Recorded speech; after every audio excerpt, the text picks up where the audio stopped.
মৃত্যুর পর দেহ থেকে কি বেরিয়ে যায়? মৃত্যু কি জানো? মৃত্যু হলো সমাধি। তোমাদের যখন ফটো তোলা হয় তখন তোমরা কি করো? ফটোগ্রাফার বলে ঠিক হয়ে বসুন, নড়বেন না। তোমরা যদি হাত পা নাড়াচাড়া করো, শরীর নাড়াচাড়া করো, তবে ফটো উঠবে না। তাই তোমাদের বলে নড়বেন না, চুপ করে বসুন। 1, 2, 3। এই যে তোমরা একটুখানি চুপ করে বসলে, এটাও একরকম সমাধি। এই সমাধি অবস্থায় কি সুন্দর ফটো উঠে গেল তোমাদের। মৃত্যু হলো বড় রকমের সমাধি। এই সমাধিতে যখন লোক থাকে তখন দেহটা পড়ে থাকে, কিন্তু তার সুন্দর ফটো উঠে চলে যায়। আত্মাটা কি, তাই আগে বুঝতে হবে। আত্মা কোথায় থাকে? হাতটা কেটে ফেলো, সেই হাতে কি আত্মা থাকে?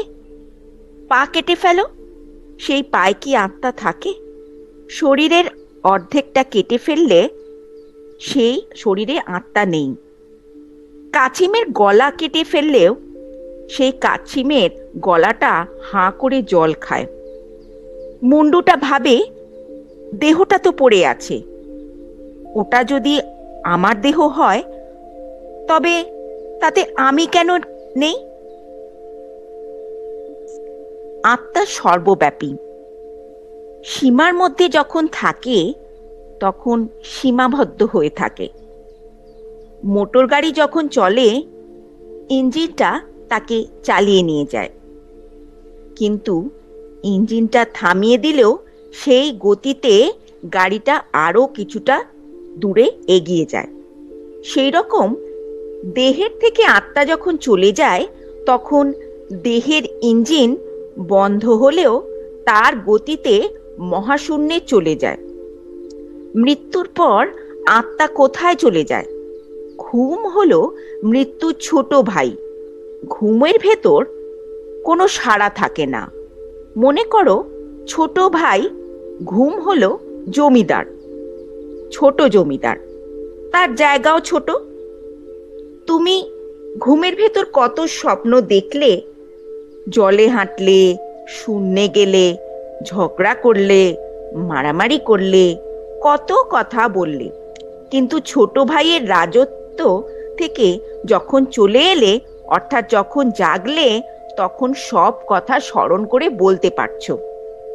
আর যখন ছোট ভাই তার বড় ভাইয়ের কাছে, মৃত্যুর কাছে সবাইকে পৌঁছে দিয়ে আসে, মৃত্যু হলো সম্রাট, সেই সম্রাটের রাজত্ব বিরাট, তখন তোমরা বিরাট রাজত্বে চলে গেলে। বিরাটের সবই বিরাট। সেখানে গিয়ে দেখলে তোমার দেহ অন্যে বহন করে নিয়ে যাচ্ছে, তুমি তাকিয়ে দেখছো, এবং সবাই তখন হরিধ্বনি দিচ্ছে, তুমিও তখন হরিধ্বনি দিচ্ছ। তোমার দেহ দেখে তুমি তখন ভাবছো, আমি যখন এই দেহেতে ছিলাম তখন আমি এই কাজগুলো করতে চেয়েছিলাম, কিন্তু তা তো আমার করা হলো না। তাই তোমার হতাশা নিরাশা সবই দেহ ছেড়ে তোমার সঙ্গে চলে গেল।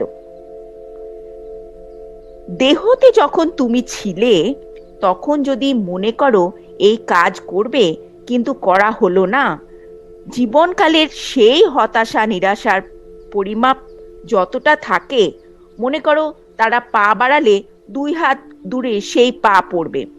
মৃত্যু সম্রাটের কাছে সেই বিরাট জায়গায় চলে গেলে তোমার সেই হতাশা নিরাশা আরো বিরাট হয়ে যাবে। ধরো তারা পা বাড়ালে বিলাত পর্যন্ত সেই পা চলে যাবে।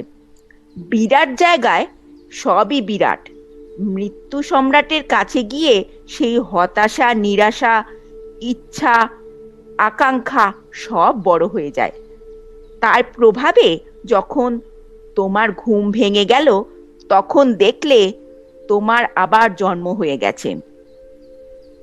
দেখো, একটি ফুল আছে, এখানে আর তার গন্ধ বেরিয়েছে ওই অনেক দূর পর্যন্ত। তাহলে গন্ধ যখন বার হয় তখন ফুলের মধ্যে একটা কিছু বস্তু না থাকলে, সূক্ষ্ম কিছু না থাকলে গন্ধটা কি করে সেখানে যায়? মিল্তির সঙ্গে এমন ভাবে আছে বলেই তোমরা সুগন্ধটা পাচ্ছ। দেহের মধ্যেও সুগন্ধ আছে। দেহের থেকে যখন এই সুগন্ধ বেরিয়ে যায়, বেরিয়ে যেতে যেতে যেতে দেহটা তখন লয় ক্ষয় হয়ে যায়। এই যে ফুলটা দেখছো, দেখবে দিনের পর দিন এর গন্ধ বেরিয়ে যাচ্ছে, তারপর শুকিয়ে ক্ষয় হয়ে পরিবর্তন হয়ে যায়। অনিমা শক্তির নিয়ম কি?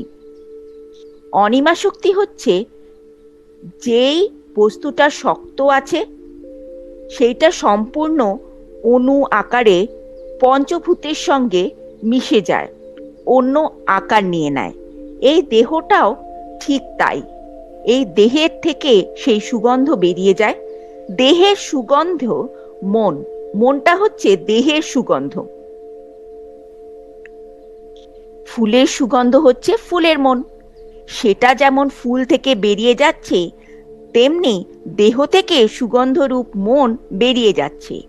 এই সুগন্ধরূপ মন অনর্গলভাবে আজও বেরিয়ে যাচ্ছে এবং বেরিয়ে যেতে যেতে এই দেহের মনের সঙ্গে একদিন বেরিয়ে যাবে। আত্মাটা কি করছে? ভরপুর হয়ে রূপ নিয়ে এসেছে। সেই মহাকাশ হতে আমরা শিলা হয়ে বরফ আকারে এসেছি। আত্মাটা বরফ হয়ে জল, বাতাস, খাদ্য দিয়ে বরফের ন্যায় বের হলো। আত্মাটা কি? এই বিরাট মহাচৈতন্য বরফ আকারে জমাট হয়। সেই সজাগ জমাট হলেই আত্মা হয়। সজাগ চিরকালই সজাগ, মৃত্যু বলে কোনো কথা নেই। সজাগ শুধু রূপান্তরিত হয়। মৃত্যুর পর আত্মা বের হয় এ কথা ঠিক নয়। সবটাই আত্মা, দেহটাও আত্মা, শুধু এ ঘর থেকে সে ঘর যাচ্ছে। মৃত্যুর পর দেহ থেকে কি করে বার হয়? দুধে মাখন কণিকায় কণিকায় ছড়িয়ে আছে। সেই দুধ মন্থন দলা বেঁধে মাখন হয়ে, সেই দুধ মন্থনে দলা বেঁধে মাখন হয়ে সেই দুধেই ভাসতে থাকে। তেমনি আত্মার ননিগুলো দেহময় ছড়িয়ে আছে। মনের মন্থনে, আলোড়নে, জাগতিক প্রতিক্রিয়ায়, শ্বাসে প্রশ্বাসে ননিগুলো গঠন হয়ে যাচ্ছে। গঠন হয়ে কি হচ্ছে? ক্যামেরায় যেমন ছবি উঠে যায়, একেবারে সজাগ ছবি উঠে যায়, তেমনি দেহে যা আছে তাই উঠে গিয়ে ফস করে সরে পড়ে। আর দেহটা যখন সমূহ বন্ধ হয়, বোমার বাজির মধ্যে যেমন রাম, সীতা, রাধা, কৃষ্ণ, ফুলের মালা এইসব থাকে, বোমবাজি ফাটলে যেমন তার ভেতর থেকে এই ফুলের মালা, রাম, সীতা, রাধা, কৃষ্ণ বার হয়ে শূন্যে মিলিয়ে যায় আর বাজির ছোবড়া নিয়ে পড়ে থাকে, তেমনি এই দেহটা যখন সমূহ বন্ধ হয়, অর্থাৎ দেহের বোম, ক্ষিতি, অপ, তেজ, মরুত, বোম যা দিয়ে এই দেহ তৈরি, সেই দেহের বোম যখন ফোটে তখন এর থেকে রাম বার হয়, কৃষ্ণ বার হয়, শিব বার হয়, আবার অসুর বার হয়। কি রূপ যে বার হবে তা বলা যায় না। কাকও বার হতে পারে, বিড়ালও বার হতে পারে, কুকুরও বার হতে পারে। বার হওয়ার পরে ছোবড়া পড়ে থাকে। সেই ছোবড়া আমরা কাঁধে করে হরিবোল বলে নিয়ে যাই শ্মশানে। আর ওদিকে রাম চলছে, কৃষ্ণ চলছে, শিব চলছে, অসুর চলছে, আবার হয়তো কাক বিড়ালও চলছে। আবার শুদ্ধ সত্য রূপে ভগবানও বার হতে পারে, বার হয়েই রূপ নিয়ে নেয়। কার যে কি রূপ বার হবে তা তো ঠিক নেই।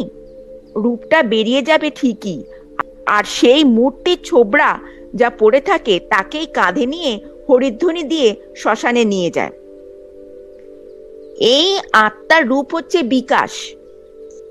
কোথায় কিভাবে থাকে বোঝা যায় না, হঠাৎ করে ফেটে যখন চলে যায় তখন একটা অদ্ভুত সত্তা নিয়ে বহির্গত হয়। এই জীবনে যে যা কর্ম করেছে সেই কর্মের মন্থনে যে মাখন যতটুকু হলো, কর্মের আলোড়নের মন্থনের সেই মাখন হুড়ুস করে বেরিয়ে এই মহাকাশে গিয়ে রূপ নিয়ে নেয়। মৃত্যুর সময় তা বার হয়, সমাধিতেই এটা হয়। স্বপ্ন হচ্ছে অল্প সমাধি, মৃত্যু হচ্ছে চরম সমাধি। চরম সমাধিতেই চিরন্তন জাগ্রত জীবন্ত ফটো উঠে যায়। চৈতন্য বলছে, তুমি এখনো শুয়ে থাকো, তুমি এখন তুমি নও, তুমি নড়বে চড়বে না, এখন তোমার জাগ্রত জীবন্ত ফটো তুলছি। এখন দেখছি কাপড় পরেছিলাম এতদিন, এখন দেখছি সব ছেড়ে দিয়ে নতুন দেহ নিয়ে যাচ্ছি।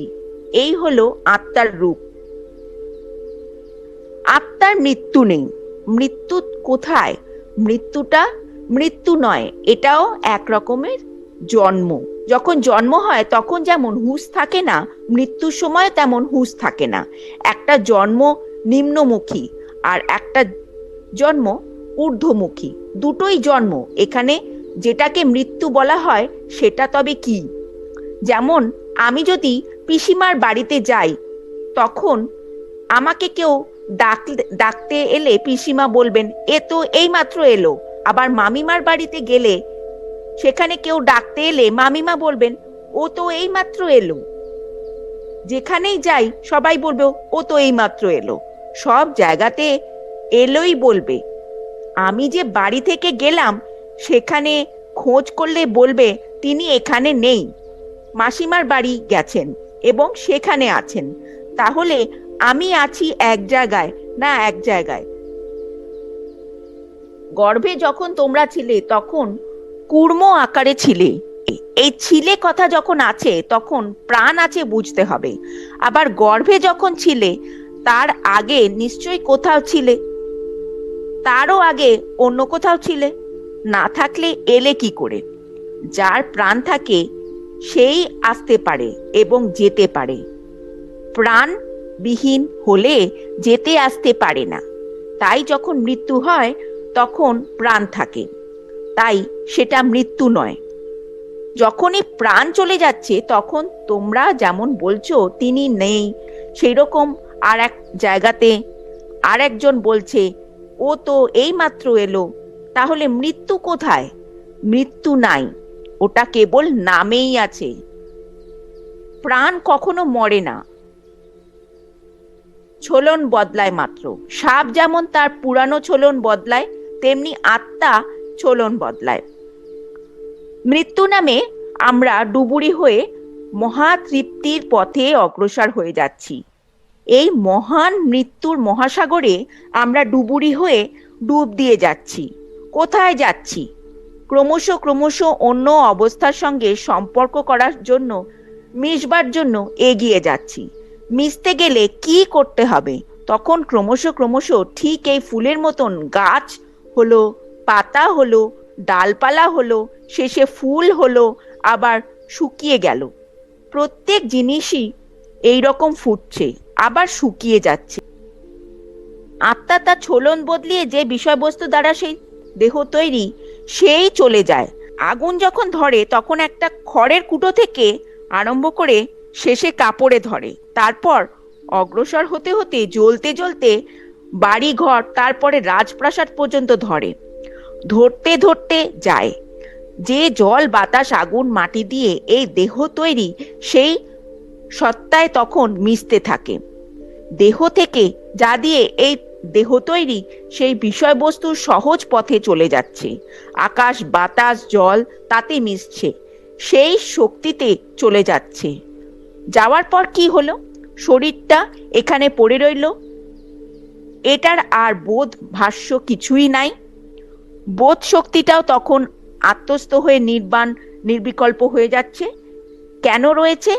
এদিককার অবস্থাটাকে বাতিল করার জন্য। এইভাবে মহান পথে অগ্রসর হতে হতে তারা নির্বাণ নির্বিকল্প হন, ভগবান হন।